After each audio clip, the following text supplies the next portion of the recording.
Olá, seja muito bem-vindo novamente. Essa nossa aula, vamos falar sobre a memória e a influência na credibilidade do testemunho. Bem, vamos ver do que se trata esse assunto, de fato, né, e como que nós podemos nos beneficiar desse conhecimento. Então, antes de tudo, eu deixo aqui a referência que foi utilizada. Este livro, ele é muito interessante, então tem muitos aspectos bem importantes e bem desafiadores, né, para o nosso conhecimento.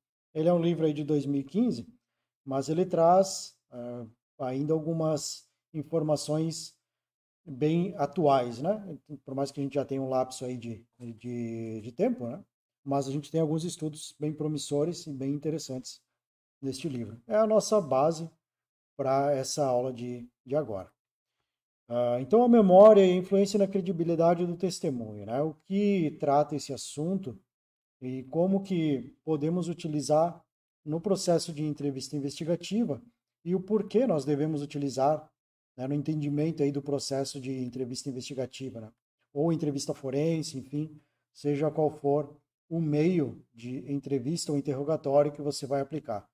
Entender como que funciona a nossa memória é primordial para que a gente possa saber como conduzir a nossa entrevista de forma que a gente possa recuperar ou auxiliar o nosso entrevistado a recuperar o maior número de informações possível, né? E além do mais, também ter o conhecimento necessário para conseguir identificar ou mensurar de alguma forma, né, mesmo que seja de forma indireta durante a nossa entrevista, o que seria aquela credibilidade, qual o nível de credibilidade que aquele indivíduo está te passando com a informação dele, né? Então, para a gente poder saber se é uma informação que é uma informação boa, né, que não é uma falsa memória, que é algo que realmente vai te dar um apoio, não vai atrapalhar a investigação. Então é importantíssimo que a gente compreenda, ainda que de forma mais simples, pelo menos o funcionamento da memória e como que isso de fato pode afetar a credibilidade. Lembrando que credibilidade é um termo que nós utilizamos não para ferir, né, ou inferir, neste caso, se a pessoa está mentindo ou não, mas sim para dizer que é algo que tem uma certa qualidade, né? E aquela qualidade que pode representar, de alguma maneira, a realidade ou a verdade em si. Conforme a credibilidade vai diminuindo, obviamente nós vamos perdendo um pouco da noção da verdade, ou aquela noção da realidade do fato, né? O que não quer dizer necessariamente que estamos frente a uma mentira. Talvez o indivíduo só não consiga lembrar de fato o que aconteceu, não tenha conseguido presenciar, ou sentir, ou ter um vínculo emocional e registrar aquela informação, né, de uma forma mais intensa no seu cérebro. A partir do momento que algo ocorre, a partir do momento que a gente vê algo, que a gente presencia algo, a gente já começa, né, nos próximos segundos, a perder aquela visão que ficou na nossa cabeça. Então ela tende a ir se dispersando, aquela informação tende a ir se dispersando. E a gente vai procurar entender um pouquinho melhor aqui os tipos de memória e como nós podemos utilizar. Então, passando aí da nossa breve introdução ao tema, né? Então, do ponto de vista científico e contrário às crenças comuns, a verdade não existe, né? Assim como eu digo que é difícil acreditar na mentira, porque a mentira também nós podemos pensar que não existe se levarmos ao pé da letra, né, essa afirmação, né? Mas é uma construção individual e social derivada da forma como o cérebro humano processa a informação. É como que ele vai processar aquilo. Aí a gente tem vários fatores que devemos considerar, é como eu citei em aulas anteriores, a posição onde você está, ou a pessoa está, ou ela estava, né, no momento do ocorrido, a distância, a iluminação, as experiências de vida que essa pessoa teve, os relacionamentos, todo o contexto precisa ser analisado. Nós precisamos de diversos fatores para poder compreender bem o que leva a pessoa a guardar algo, né? E o que está na cabeça dela que ela está tentando te passar. Os processos de atenção e percepção implicam que, ao presenciar um evento, os dados do mundo real, né, que serão incorporados à memória, sejam filtrados, perdendo informação. Então, conforme dito, né, tanto a percepção quanto a atenção, né, que é então, na atenção nós temos muito do aspecto emocional, né, que a gente pode, né, vulgarmente dizer que chamou a atenção daquela pessoa, né, um fator de risco que gerou um medo, né, que gerou uma ansiedade, e aí que gerou uma raiva, uma surpresa, que possa registrar de uma maneira um pouco mais forte, né, e ela prestar atenção em alguns aspectos, né, do que ela está vendo, em alguns detalhes mais específicos. Obviamente, como eu já venho dizendo há todo o tempo, nós não conseguimos reproduzir todo aquele cenário que nós vimos, mas alguns elementos vão ficar mais presentes durante um tempo maior, né, dependendo do estado emocional que a pessoa estava naquele momento. Posteriormente, as limitações dos processos de codificação e retenção típicos da memória humana, imperfeita, né, que distanciam os traços de memória resultantes da informação original desde o momento da sua criação, contribuem para a perda ou transformação. Então aí vai depender também de com quantas pessoas que aquele indivíduo conversou, se teve algum tipo de manipulação, ainda que de forma indireta, né, não intencional, de alguma evidência da memória daquele indivíduo, e enfim, todos os aspectos, né, ao longo do processo, né, desde que ocorreu o ato até o momento que ela está relatando, uma, duas, três vezes, dependendo aí de infinitas pessoas, né, o número de pessoas que ela vai contar, cada um pode influenciar de uma maneira o relato daquele indivíduo.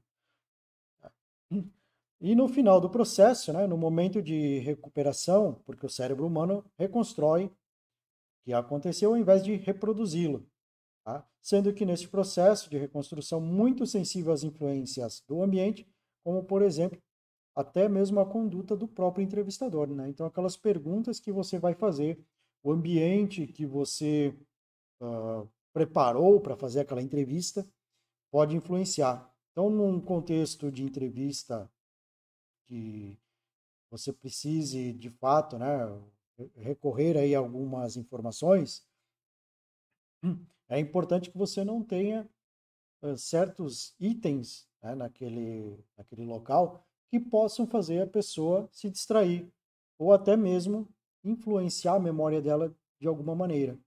Né? Então, vamos pensar aí numa sala cheia de quadros. A pessoa pode acabar distraindo, olhando os quadros, enfim, né, viajando aí no relato dela, e conforme ela vai tentando experienciar, né, ou vivenciar novamente aquele cenário, ela pode usar elementos que existam na sala que poderiam fazer alguma modificação, né, na estrutura dessa lembrança que ela tem. Então, por isso que é dito aqui que o cérebro humano ele reconstrói o que aconteceu, ao invés de reproduzi-lo. Quando nós falamos em reproduzir algo, pode ser até mesmo você assistir essa aula 10 vezes. Você está reproduzindo aquele vídeo. Você tem essa informação que está gravada e, obviamente, ela não vai se alterar ao longo do tempo. Conforme você for assistindo, você vai perceber outras coisas. Né? Talvez você pegue alguma informação que eu tenha passado para você e chegou em algum momento que você não gravou aquela informação. Mas a continuidade, né, de assistir a essa aula vai te fazer notar certos detalhes que anteriormente você não percebeu. Já quando a gente fala de reconstrução, nós estamos pegando fragmentos. Né? Então imagina que você pode fazer até uma alusão aí a uma parede de tijolos que foi totalmente desmontada e você tem que reconstruir aquela parede. Você vai pegando um tijolo aqui, outro ali, e não necessariamente eles vão se encaixar exatamente no mesmo lugar, com a mesma quantidade aí de cimento, né? Que você coloca entre as partes, né? Então, o nosso cérebro basicamente funciona dessa forma. pode ocorrer de você receber um relato da pessoa e não, você achar que está ocorrendo, né, tudo bem naquele relato que está indo, introdução, desenvolvimento e conclusão. E aí, lá na conclusão do fato, a pessoa, lembrei de um item aqui, você já tem que voltar, ajustar, né, aquele relato, puxar algum instrumento aí da sua caixinha de ferramentas, né, alguma pergunta diferente, algo para ampliar um pouco mais aquela narrativa, né, ou pegar mais detalhes. Então, isso é bastante comum acontecer, né? E é exatamente assim que funciona, né? Você nunca vai ter aí uma reprodução fiel do início ao fim, uma transcrição fidedigna, né, ipsis literis, do que ocorreu no momento. Então, a pessoa vai reconstruir aquela imagem, aquele, aquele episódio, né, que aconteceu com ela, e vai te dar a informação conforme ela conseguir te trazer, né? Tudo isso determinará que cada indivíduo forneça uma visão completamente pessoal do que vivenciou, com mais ou menos erros, né, incorreções em relação à realidade, dependendo de todas as influências que ocorreram, né? Mas pode-se dizer que sempre haverá imprecisões, porque não há vestígios de memória pura. Então, ela sempre vai ter alguma pequena influência. Pessoas que vão recordar de algum, podem vir a recordar de algum episódio criminoso, né? Que ela pode ter sido assaltada e aí ela conseguiu ver aí a silhueta né? Vamos pensar no caso de uma testemunha, ela presenciou um assalto, ela viu a silhueta do indivíduo, né? A determinada distância, talvez num local um pouco mais escuro, ela pode assimilar, né, aquela silhueta daquele indivíduo com alguém que ela conheça. Então, tem diversos estudos que já trazem, né, este conhecimento para nós, que realmente as pessoas tendem a te delatar algo, né, ou relatar algo, perdão, conforme a base das suas experiências e conhecimentos com outras pessoas, né? Então, alguém de maior convívio. Quando o indivíduo ele consegue te relatar com uma precisão muito alta, né, o reconhecimento de algo, aquele detalhe em específico, uma pessoa, por exemplo, é um forte indício de que essa pessoa, então, conhecia, né, aquele indivíduo. Então, aí é um ponto interessante para você fazer a sua anotação, né? Caso isso ocorra com determinada precisão, mesmo que a pessoa possa estar tentando se esquivar, né, em algum momento aí de te dar a informação ou delatar alguém, ela pode, né, indiretamente acabar aí te dando essa informação, né? E seguindo aqui, né, mas em sua codificação, a informação original, né, os eventos e os contextos em que ocorrem, é misturada com os conhecimentos e experiências anteriores a elas relacionados, que é exatamente isso que eu falei, né? Então, essa última frase explica de forma bem simples aí o que eu acabei de dizer para você. Aqui nós temos uma imagem bem interessante também, que foi extraída, desse nosso livro de referência, que aí vai falando um pouquinho da linha do tempo da nossa memória, né? Então, a percepção e a atenção, que são os filtros principais, né? São os filtros aí de entrada daquela informação, e conforme isso vai andando, né? Vai tendo a seleção, a interpretação, a abstração, a integração. Aí nós temos o- os níveis de perda, né? Que a gente vai tendo ao longo do tempo, então em cada ponto, né? E assim até chegar no final, até chegar no nosso relato, né? O mouse você não deve estar vendo o ponteiro, mas é só observar aqui da esquerda para a direita, né? Do canto superior esquerdo até o canto inferior direito, tá? Então, basicamente, esse é o nosso ciclo de memória. Foi um desenho bem detalhado aí que eu achei bastante bacana, né, para a gente poder ter uma visão, né? Para você guardar na sua memória, talvez por um tempo um pouco maior. Então, a memória também, ela é estudada, né, há bastante tempo, e aí algumas décadas, é o Manzaneiro, né, que é o autor deste livro que é a nossa base, lá em 91, né, e em 93, Foi proposto que, para avaliação da credibilidade em contextos de investigação criminal, seria necessário considerar vários aspectos numa abordagem geral de depoimentos, onde foram identificados três aspectos relevantes. Os três aspectos principais, né, que eu costumo utilizar bastante, e assim como diversos outros entrevistadores que estudam o tema bastante a fundo, né, que estudam o tema mais a sério. E o primeiro dele vem a ser os aspectos comportamentais, também os aspectos fisiológicos e os aspectos verbais ou de conteúdo. Né? Os aspectos fisiológicos, aqui a gente tem toda aquela questão que pode resultar em certas emoções, né? A observação, a parte de perfilação indireta da personalidade. Então tem muitos pontos interessantes, assim como os aspectos comportamentais também, que estão atrelados basicamente a essa questão de personalidade, essa questão de estudo de comportamento, seja uma visão bastante voltada para a psicologia ou algo voltado para a neurociência, para algo mais biológico, né? E essa proposta foi desenvolvida posteriormente, enfatizando a avaliação dos fatores que influenciam a exatidão das declarações, ao invés da presença ou ausência de critérios de credibilidade. Aí é mais voltado para, de fato, o estudo da análise da credibilidade. Esses autores, eles desenvolveram aí o HELPT, né, que é o protocolo holístico de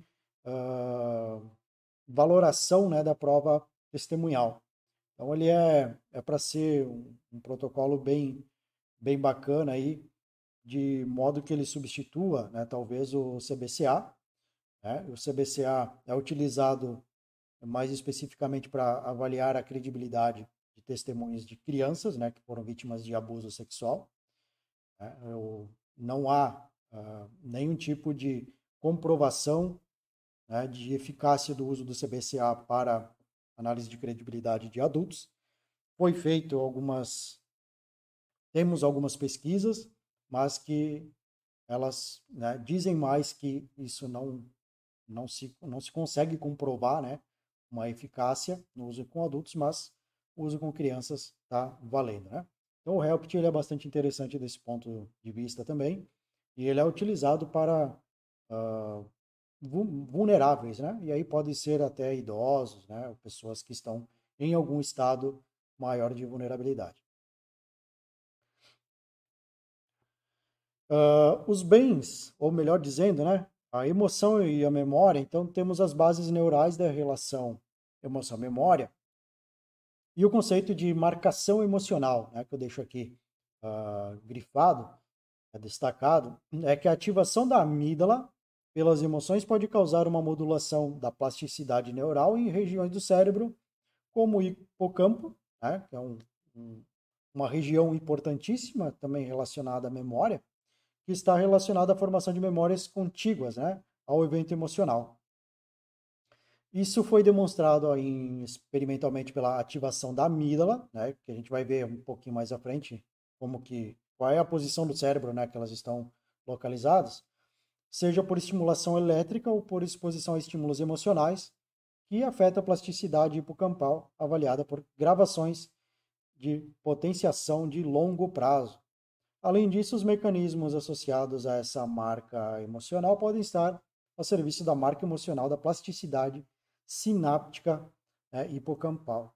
Então você viu aí as sinapses, né, essas questões todas, como que elas funcionam, muito provavelmente em alguma aula de neurociência, né? Então é bastante comum a gente procurar entender como que isso funciona, né? Como que o neurônio passa informação para o outro até no nosso corpo aí ter toda a sua atividade, né, em pleno funcionamento. Temos a especialização hemisférica das emoções, que é o modelo mais complexo e é proposto aí por Spielberg, né, e seus dois amigos, que inclui dois domínios, né, que seria a lateralização hemisférica paralela a um gradiente neural. Spielberg e seus amigos, né, descrevem uma rede hierárquica ativa para abordar ou evitar a busca de objetivos. E esse modelo hierárquico possui 4 níveis, que é o tático, estratégico, sistêmico e o temperamental. que seguem em um gradiente das áreas posteriores às pré-frontais. Como parte deste modelo, propõe-se que o córtex pré-frontal direito esteja associado ao processamento de motivações e evitação e emoções desagradáveis, enquanto os processos do córtex pré-frontal esquerdo abordam motivações e emoções agradáveis. Então teríamos aí o nosso amigo muito falado em várias situações, que é o córtex pré-frontal, e esses autores, então, eles fizeram algumas pesquisas, né, alguns testes, e trouxeram essa informação, talvez interessante para nós, né, do ponto de vista que a gente possa imaginar que alguma lesão no córtex pré-frontal, dependendo do seu lado, pode fazer o indivíduo ter emoções de evitação, emoções desagradáveis, que são também próximas do que nós temos aí em indivíduos com alto neuroticismo, por exemplo, né, que tem uma taxa de neuroticismo um pouco mais elevada. Também em relação a indivíduos que tenham uma tendência a um nível de psicoticismo também um pouco mais elevado, que aí é aquele indivíduo que não tem muito o apego, ele não desenvolve muito a empatia. Já o lado esquerdo do córtex, aí para as emoções e motivações mais agradáveis. Tá? Então, só uma curiosidade, né? O córtex pré-frontal é muito falado, principalmente para quem estuda a psicopatia, né? E os seus derivados, né? Então, psicopatia é um termo bastante interessante, eu estudo há muito tempo.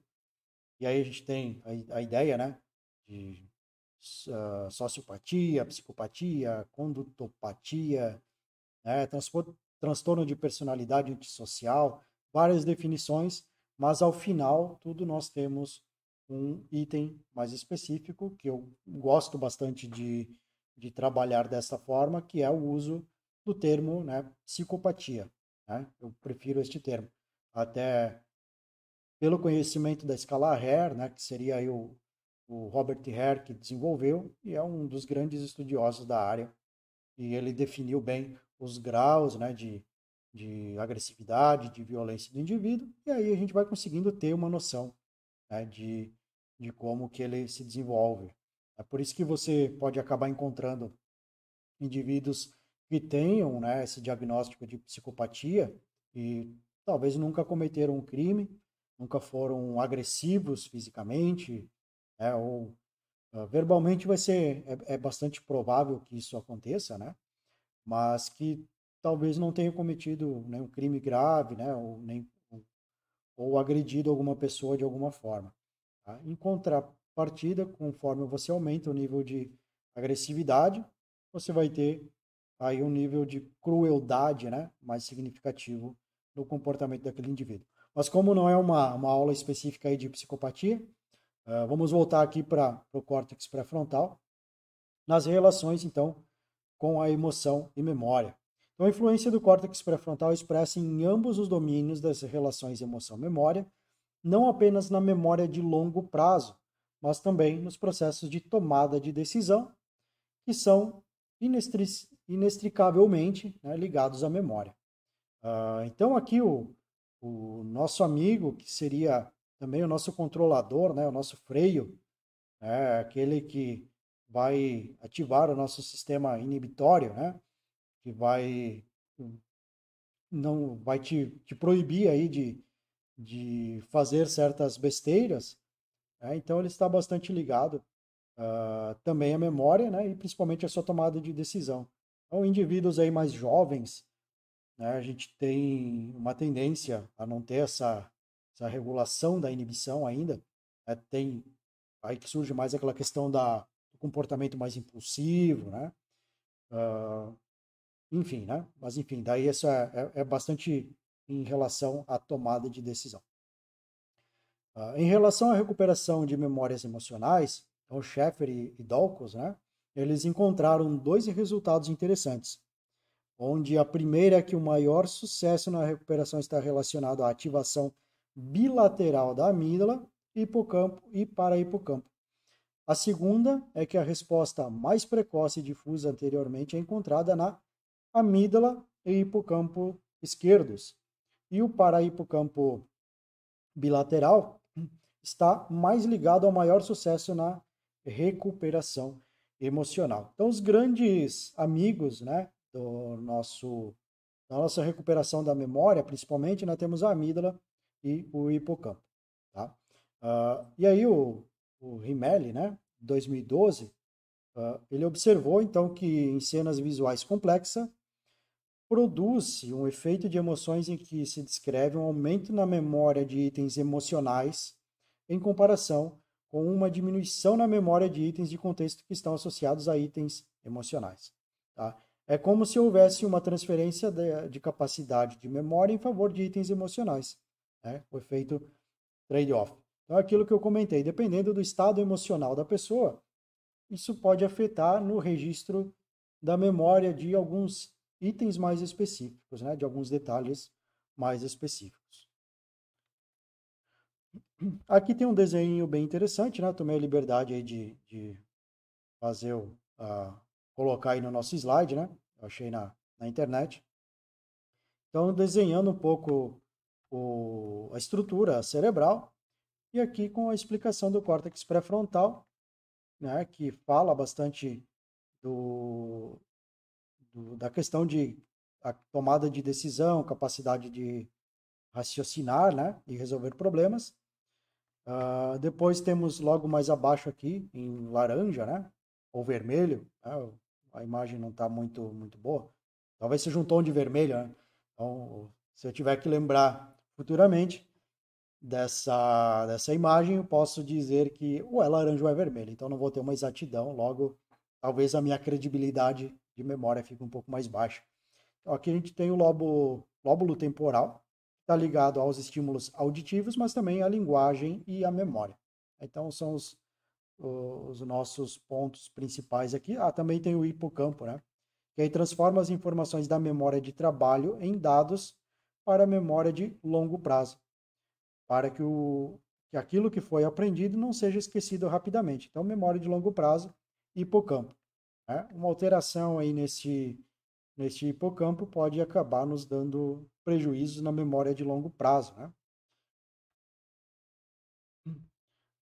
Acessibilidade da memória conforme o seu contexto emocional, conforme o contexto emocional do indivíduo. Então, esses autores, né, estudaram em profundidade o efeito dos estados emocionais na acessibilidade da memória, descrevendo dois tipos de efeitos, a congruência e a dependência.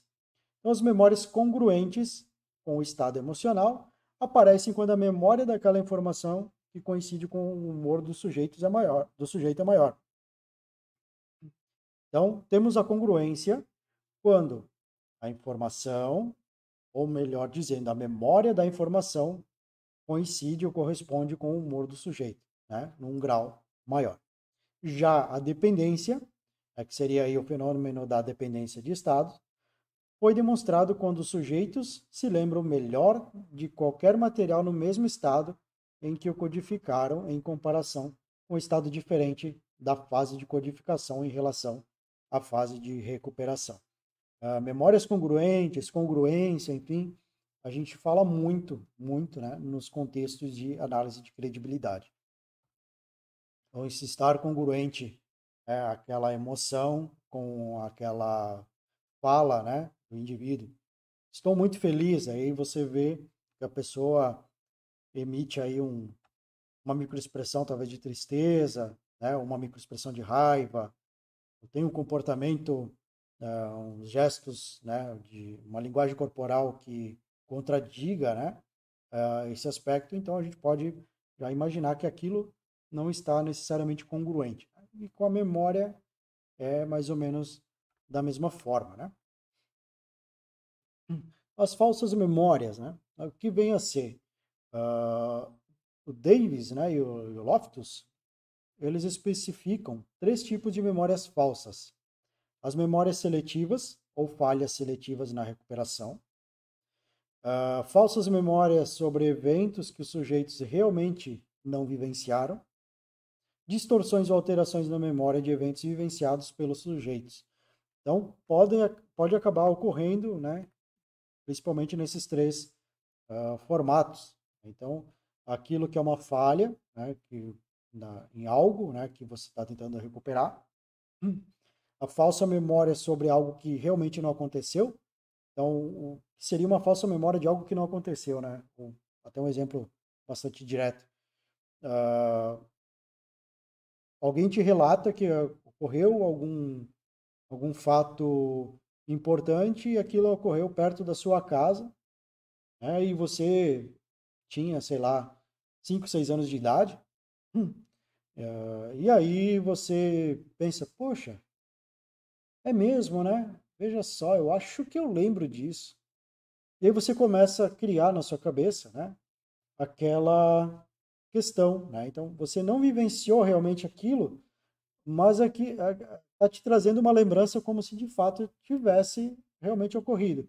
Quer dizer que você está mentindo, né? Não, pode ser somente uma falsa memória. E aí chega aquele ponto que você realmente acaba acreditando que aquilo de fato ocorreu. Então é um exemplo de falsa memória. Acontece com todo mundo, isso é bastante comum. Eu acho que todo mundo já passou por isso. Por outro lado, haveria duas fontes gerando essas falhas de memória, que seriam os processos inferenciais e esquemáticos e fontes de informação tendenciosas, né? Então, fonte de informação aí que possa estar sendo preparada para te induzir, né, a ter uma percepção diferente, uh, alguém tentando te persuadir, né? Enfim, contaminar o seu testemunho. O formato de recuperação e especificamente as perguntas constitui o procedimento mais perigoso, pois potencialmente gera mais memórias falsas. Né? Então, é aquilo que a gente fala, né?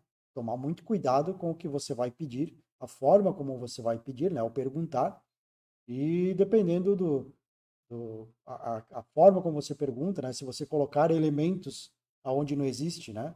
Mesmo que isso seja não intencional. Então, por isso é importante estruturar bem a sua entrevista, né? Revisar as perguntas que você vai fazer para que você não cometa esse deslize.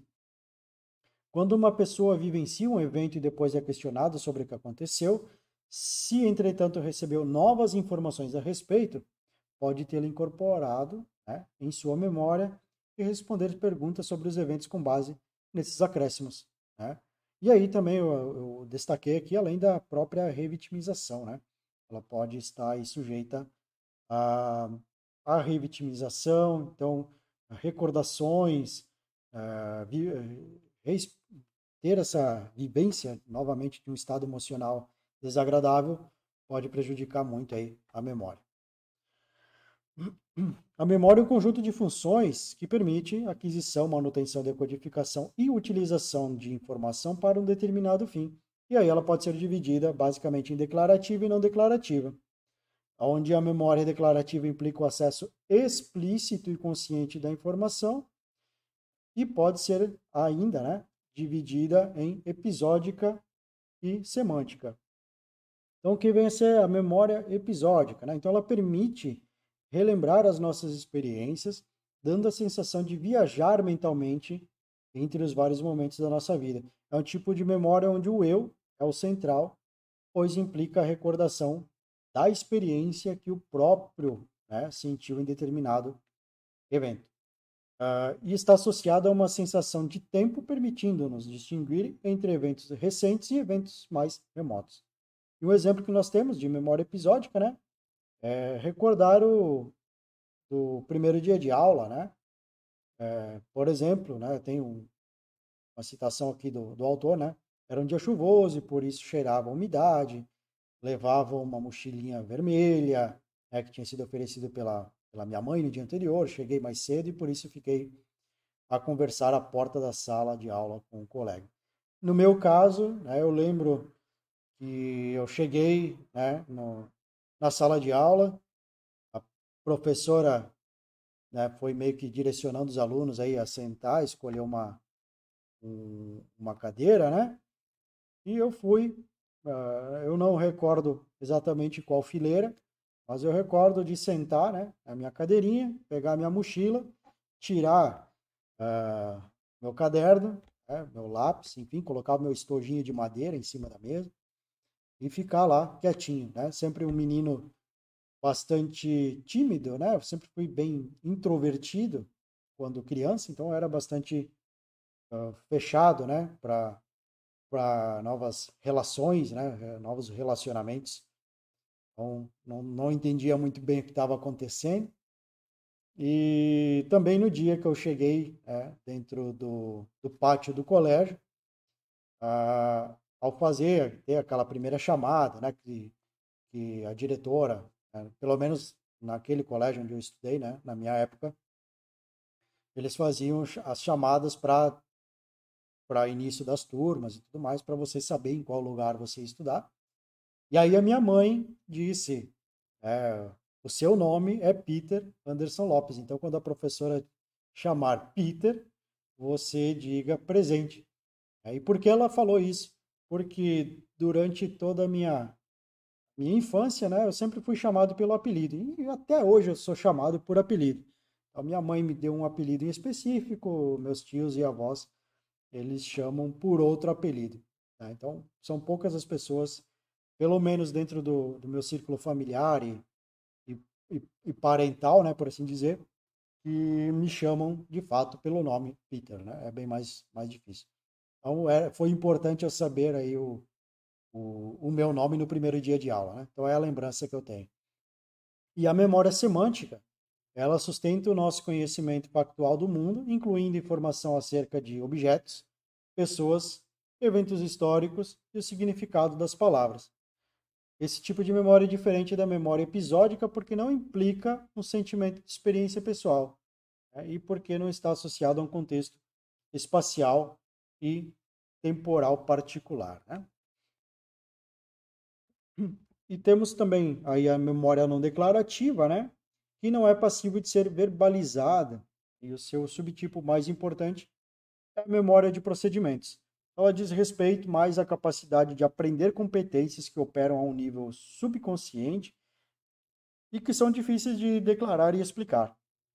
E os exemplos de memórias procedimentais incluem aí andar de bicicleta, mudar as, as mudanças de carro, tocar piano, né, tocar algum instrumento. Enfim, vai chegando um ponto que as coisas se tornam bem automáticas, né, ao longo do tempo. E aí você vai ficando, né, tendo aí a recuperação da sua memória procedimental, né?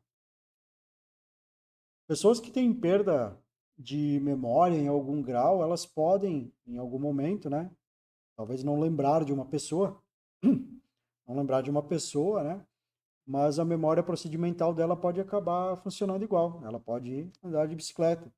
Ao mesmo tempo que talvez nunca tenha andado de bicicleta, teve algum tipo de pancada, né, sofreu alguma lesão, e ela pode voltar fazendo coisas que ela não fazia antes. Então temos aí vários relatos desse tipo de acontecimento, né? Só a título de curiosidade. E outro fator que influencia a nossa memória, né, e também afeta muito a credibilidade do testemunho, que são as drogas. E as drogas em geral, né? Eu não estou falando aqui exclusivamente de drogas ilícitas, né? Mas também drogas lícitas podem, em algum nível, afetar a nossa memória. As drogas, incluindo o álcool, têm vários efeitos na memória, alguns dos quais diferem de pessoa para pessoa. O grau em que podem prejudicar a memória depende das circunstâncias em que foram tomadas, né, e os traços psicológicos das testemunhas que os consumiram. Isso aqui está muito ligado a diversos fatores, né? A gente não utiliza somente um fator para determinar algo. Então a gente não tem uma forma de medir, né, de ser tão determinante com base em uma única informação. Nós precisamos ter diversos fatores, diversas informações, aí, diversos itens, para a gente poder compor, né, o comportamento do indivíduo e, inclusive, para poder trazer algo, né, que dê uma consistência para entender como que aquilo afetou, né, a memória do indivíduo. Obviamente, eu não estou falando como necessariamente um psicólogo, né? Não é minha área, mas dentro do estudo, principalmente da criminologia, né? Que é um estudo interdisciplinar, enfim, a gente vê muitas áreas, psicologia, né? Psicologia social, toda análise comportamental, parte de direito, enfim, todos os tópicos essenciais que trazem conhecimento do comportamento do indivíduo para o crime. Então a gente acaba observando essas questões também.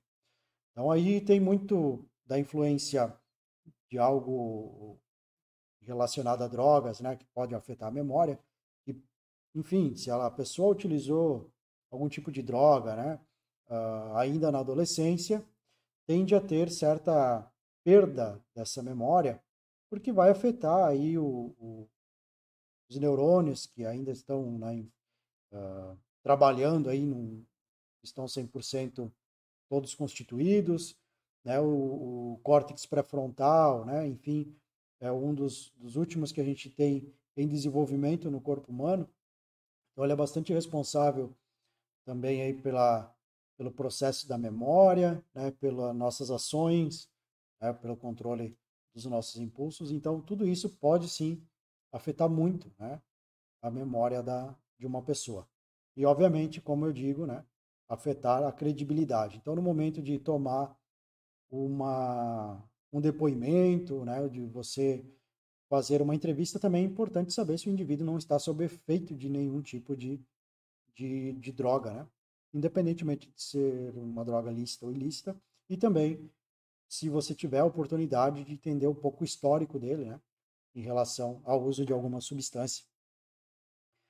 Por exemplo, né, foi comprovado que o álcool em doses excessivas prejudica a memória, a ponto dos alcoólatras apresentarem déficits de memória e, mesmo em graus graves, podem sofrer de um tipo de amnésia conhecida como a síndrome de Korsakoff, né, o Korsakoff, enfim.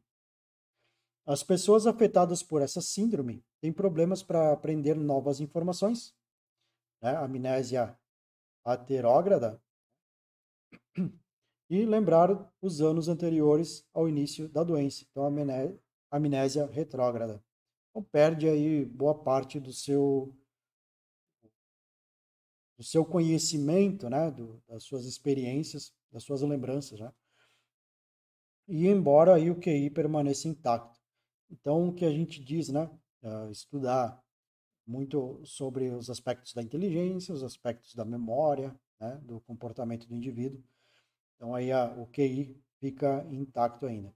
Uma característica típica desses pacientes consiste em sua grande capacidade de fabular, né? Frequentemente, né, ou frequente nas fases iniciais da doença, embora seja mais rara em processos mais avançados da síndrome. Dessa forma, então deixo aqui bem destacado, testemunhas alcoólatras que possam ter desenvolvido essa síndrome amnésica devem ser cuidadosamente avaliadas. Então é aquilo que eu digo sempre. Procure compreender um pouco antes de ir para a entrevista se realmente vai ser algo que você tem condições de fazer ou se você precisa direcionar a outro profissional, né, a outra pessoa aí para poder trabalhar com isso.